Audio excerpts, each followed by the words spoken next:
जी अस्सलाम वालेकुम स्टूडेंट्स, कैसे हैं आप लोग। उम्मीद है आप लोग खैरियत से होंगे। और पुराने लेक्चर देख के उम्मीद है आपको मज़ा आ रहा होगा। बहुत ही इंपॉर्टेंट चैप्टर हमारा चल रहा है। और जैसे कि मैंने आपको लास्ट वीडियो में बताया था कि हम लोग जॉइंट्स पढ़ेंगे, तो आज वो दिन आ गया जिसके हम जॉइंट्स पढ़ने जा रहे हैं। फिर इसके बाद वापसी हम स्कैटर सिस्टम को कंटिन्यू करेंगे, अभी ख़त्म नहीं हुआ था हमारा। मैंने बीच में जॉइंट्स क्यों डाला है इसकी वजाहत मैं पहले दे चुका हूँ, ताकि हमने जहाँ जॉइंट्स पढ़ाने की वजह से भी एक यही है कि मैंने जहाँ आपको स्केलेटल सिस्टम पढ़ा दिया है, तो वहीं मैं आपको जॉइंट्स भी पढ़ा दूँ तो ज़्यादा बेहतर रहेगा, ताकि आप लोग की जो भी डाउट्स हैं वो सारे क्लियर आउट हो जाएं और कंप्लीट हो जाएं, ताकि जॉइंट्स भी कंप्लीट हो जाएं। तो टोटल जो है हमारा एक जितने भी बॉन्ड्स के नाम पढ़ने थे, जॉइंट्स भी पढ़ने थे, किस तरह से आपकी जो स्केलेटल सिस्टम है वो मूव हो रहा है, तो वो भी हम पढ़ लेंगे। तो इस तरीके से क्या होगा कि हमारी जो एक मेन टॉपिक है वो कंप्लीट हो जाएगा। फिर हमें देखना होगा स्ट्रक्चर, और स्ट्रक्चर को हम देखते रहेंगे आराम से, उसके अंदर कोई इतनी मसले की बात नहीं है। पहले अगर यही पढ़ लें तो ज़्यादा बेहतर रहेगा। अच्छा, किसने बच्चों ने हमें बोला कि स्केलेटल सिस्टम स्केल बोन जो हमने पढ़ा कल, और उसके अंदर जो है डिवीजन तो हमने करा दी, लेकिन स्कल बोन और फेशियल जो हमने बोन पढ़ाई, उसके अंदर क्रेनियम पढ़ाया, और हमने फेशियल जो मैं बोल रहा था उसके अंदर ना नाम भी बताए गए हैं कि ना एक फ्रंटल होता है, फेशियल के अंदर यही होता है, इनोनाइड होता है, स्फिनोइड होता है, फिर टू टेम्परल और पार्शियल होता है। देखो बच्चों, ये नाम वही हैं जो हम ब्रेन के अंदर पढ़ रहे थे, मालूम होना चाहिए। तभी मैंने इसको नहीं दिखाया था, क्योंकि कहाँ कहाँ होता है ये मैंने बोला था एमकेट के अंदर पढ़ेंगे। और हाँ, सबसे मज़े की बात, एक बार फिर से मैं बता चलूँ कि आज जो आप जॉइंट पढ़ोगे वो कुछ भी नहीं पढ़ने वाले, बिल्कुल हल्का सा पढ़ोगे, ना पढ़ने के बराबर वही आप मैं बोलूँगा वहाँ से आप पढ़ रहे होगे। लेकिन एमकेट के अंदर जब हम पढ़ाते हैं जॉइंट्स, तो वैसे पढ़ाते हैं कि आपकी हालत टाइट हो जाती है जॉइंट्स को पढ़ने के बाद, क्योंकि वहाँ पे जो आप जॉइंट्स पढ़ रहे होते हो वो जॉइंट्स के अंदर जो है हम डिटेल में जा रहे होते हैं, एक एक बात को डिटेल में हम देख रहे होते हैं। अगर आप अपनी बुक का पेज नंबर 38 खोलें, बुक का 12 के स्टूडेंट से मैं मुखातिब हूँ, तो ये जो है वहाँ पे आप देख सकते हैं एक एक लाइन लिख दी गई है। सिर्फ सैनुअल जॉइंट को थोड़ा सा बड़ा कर दिया है, वो भी पूरा बड़ा नहीं किया है। अगर हम पढ़ाते हैं तो फाइब्रस जॉइंट के अंदर ही हम डिटेल में घुस जाते हैं, और उसका पूरा आधा पेज भर देते हैं, क्योंकि उसके अंदर हम पूरी डिटेल में जाते हैं, नाम थोड़ा डिटेल में हो जाते हैं, और वो बताते हैं कि किस तरीके से होता है। वरना जॉइंट्स के बारे में अगर कोई स्पेशलिस्ट से आप जाके पूछें, जो हड्डियों का डॉक्टर होता है उससे ज़्यादा जाके पूछें, तो आप उससे वो जॉइंट का नाम सुनेंगे कि आपके होश उड़ जाएंगे। और मज़े की बात, आप जाके किसी भी डॉक्टर से पूछें, वो बोलेंगे पता नहीं कहाँ से ये हड्डी आ गई, इतने तो हमने पढ़ने भी नहीं थे। और मज़े की बात यह है कि ना वो भी बस रट्टा लगा रहते हैं जॉइंट्स के बारे में, मतलब उनको याद करना होता है, नाम दे दिए गए हैं और क्यों दिए हैं उनको भी आज तक नहीं पता चला। तो पता नहीं जॉइंट्स इतने कहाँ से आ गए, बस नाम दे दिए गए हैं कि ये भी जॉइंट होता है, ये भी होता है, अच्छा ये भी होता है।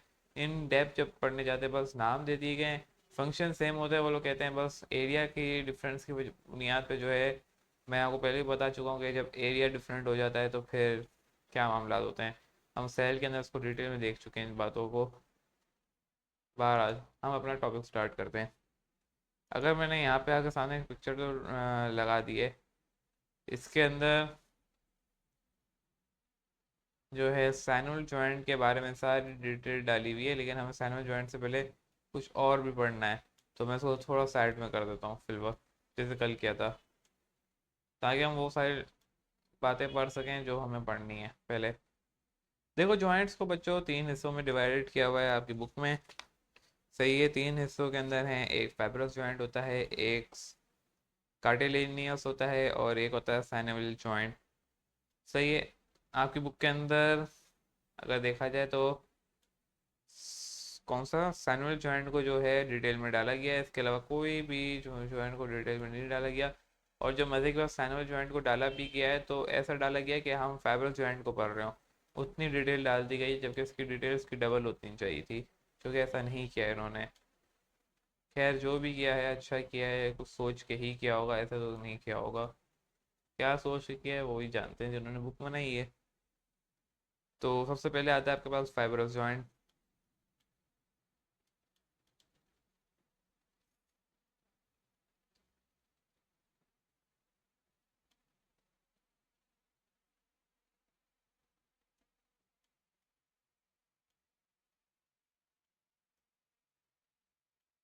दूसरा आता है बस कार्टिलेजियस जॉइंट।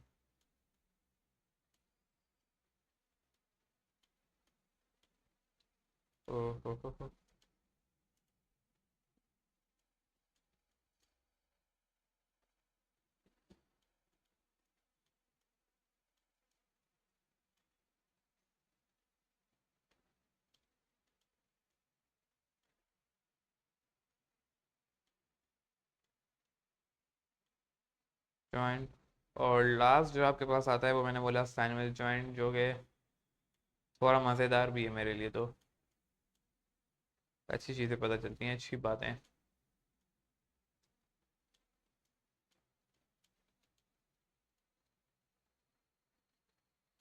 क्यों सैंडविच जॉइंट को जो है आप डेली एक्टिविटीज़ में कर रहे होते हो और आपको मालूम नहीं होता कि ये सैंडविच जॉइंट आप मूव कर रहे हो।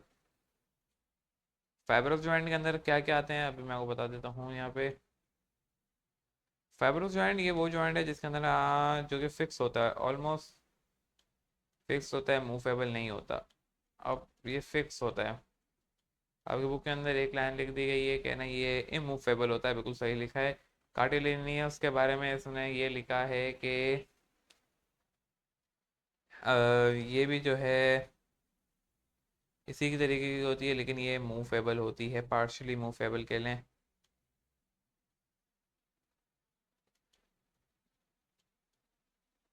ओके।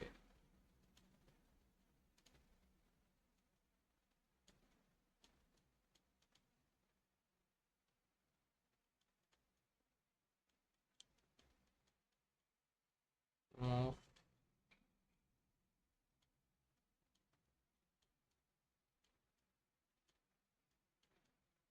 इसकी जो फाइब्रस जॉइंट की जो बेस्ट एग्जांपल है वो होती है टीथ, आपके जो आपके लोअर जॉ के साथ फिक्स हैं। क्या मूव हो सकते हैं? नहीं हो सकते।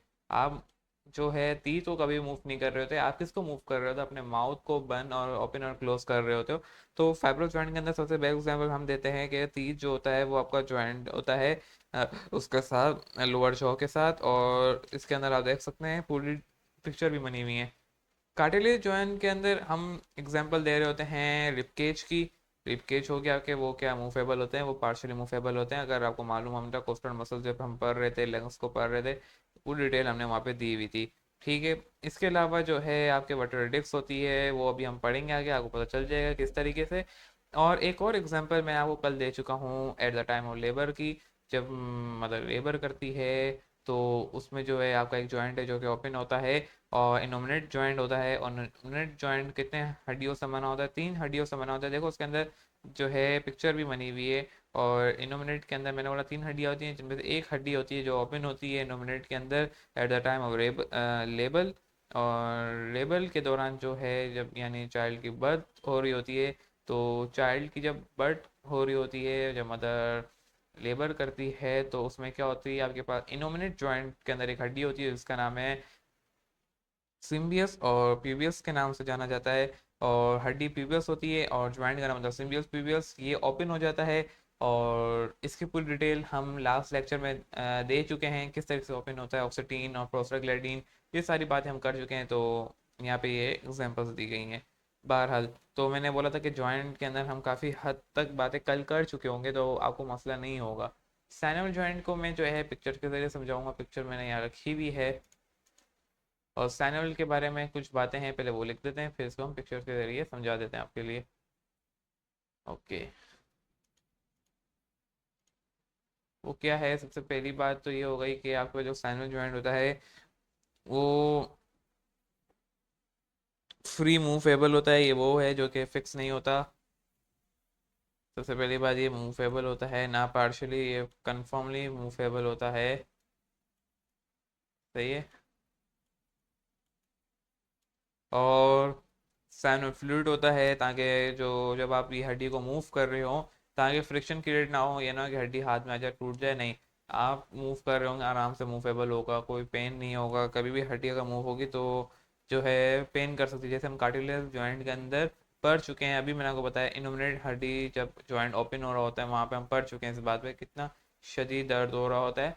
तो जो ये वाला वो जॉइंट है कि इसको आप मूव करोगे तो कोई मसला ही नहीं है। तो ये आराम से मूवेबल हो सकता है। तो क्यों होता है? क्योंकि उसके अंदर सैनुअल कैविटी अल्लाह ताला ने रखी होती है, और सैनुअल फ्लूइड होता है यानी से कैविटी के अंदर, जो कि आपको इजीली टू मूव कराने में मदद करता है। और सैनुअल मेम्ब्रेन होता है, पूरा एक प्रोटेक्शन के साथ ये वाला जॉइंट बना हुआ होता है। तो ना फाइब्रस ऐसा है, ना कार्टिलेजिनस जॉइंट ऐसा है। आप जो है डेंटिस्ट के पास जाएं, वहाँ पे पेशेंट के देखें, जब वो टीथ को रिमूव कर रहे होते हैं, सून करने के बाद भी पेशेंट को अच्छा खासा दर्द हो रहा होता है। इवन के वो सून कर चुके होते हैं यानी उस एरिया को, ताकि जो है वो मूवेबल रहे, इसके बावजूद मतलब जो है आराम से तीर निकल जाए, पेन ना हो, इसके बावजूद दर्द हो रहा होता है, क्योंकि वो एक ऐसा जॉइंट होता है वहाँ पे जॉइंट खुल रहा होता है। और कार्टिलेज जॉइंट के अंदर मैं आपको नेचुरली बता चुका हूँ कि at the time of child birth के दौरान जो हो रहा होता है मामला। और लंग्स की एग्जांपल में मैं दे चुका हूँ कि लंग्स पंचर हो जाए तो उसके अंदर क्या मामला है, जब एक्स्ट्रा ऑर्डिनरी एयर बढ़ जाए तो क्या मामला है, कि हम सारे डिस्कस कर चुके हैं। हर चैप्टर के अंदर जो है हमने इसके बारे में डिटेल में पढ़ चुके हैं, और वो यहीं पर अब कवर अप हो रही हैं। अब आ जाती है बात के पिक्चर को देखते हैं और जॉइंट्स को पढ़ते हैं, सब टाइप्स जिसे आप कह सकते हैं सैनुअल जॉइंट की। ओके,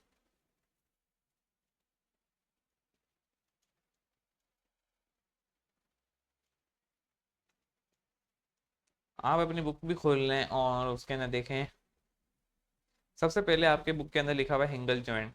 हिंगल जॉइंट ये वो जॉइंट है जो कि हुमरस और उल्ना के दरमियान मौजूद होता है। और हिंगल के अंदर आप क्या कर रहे होते हो, कहना आप जो है अप एंड डाउन कर रहे होते हैं, एक्सटेंशन एंड फ्लेक्शन हो रही होती है, ये वो जॉइंट है। आप आर्म को अप एंड डाउन कर रहे होते हैं, आराम से जो है मूव हो रहा होता है आपका आर्म, सही है। और हिंगल जॉइंट में आपको बोला हिंगल और उल्ना के दरमियान मौजूद है, यानी आपका जो अब हाथ ऊपर नीचे कर रहे हो तो यानी कौन सा हिस्सा मैं आपको दिखाता हूँ। एक और पेज पे इसको मैं ले जाता हूँ, एक काम करता हूँ,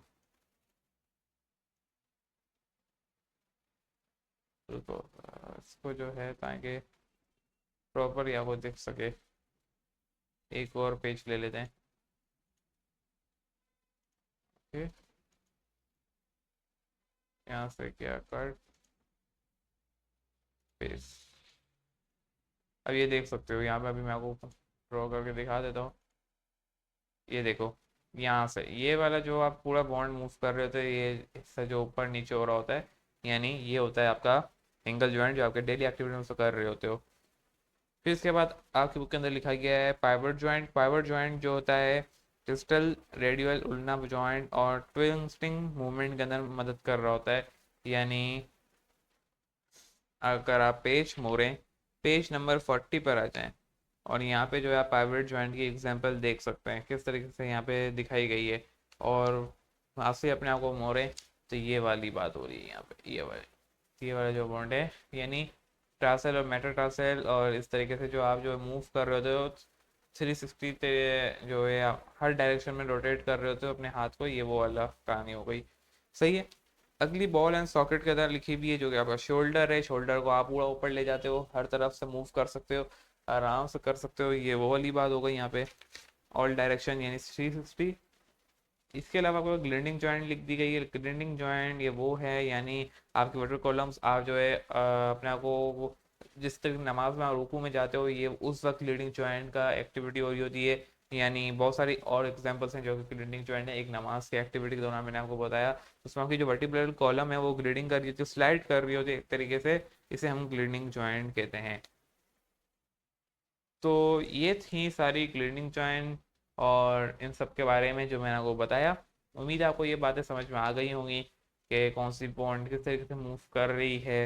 अच्छा, कुछ बॉन्ड्स और भी पिक्चर के अंदर आपको नज़र आ रही होंगी, लेकिन आपकी बुक के अंदर नहीं लिखी, तो मैं भी यहाँ नहीं बताऊंगा, लेकिन एम कैट के अंदर जाहिर सी बात है जब हम पढ़ेंगे तो वहाँ पे ज़रूर इन बच्चों को बताएंगे, और इन डेप्थ बताएंगे, डिटेल में बताएंगे, जो जो बातें मैंने को बतानी समझा कि ज़रूरी है वो मैंने बता दी है। तो उम्मीद है आपको ये लेक्चर अच्छा लगा होगा, पसंद आया होगा और समझ में आ गई होंगी बातें। अगर लेक्चर अच्छा लगा इसको ज़रूर शेयर करें, लाइक करना है करें, नहीं करना नहीं करें, लेकिन शेयर ज़रूर करें। और मेरा नाम है अहमद, मुझे दी इजाज़त, अल्लाह हाफिज़।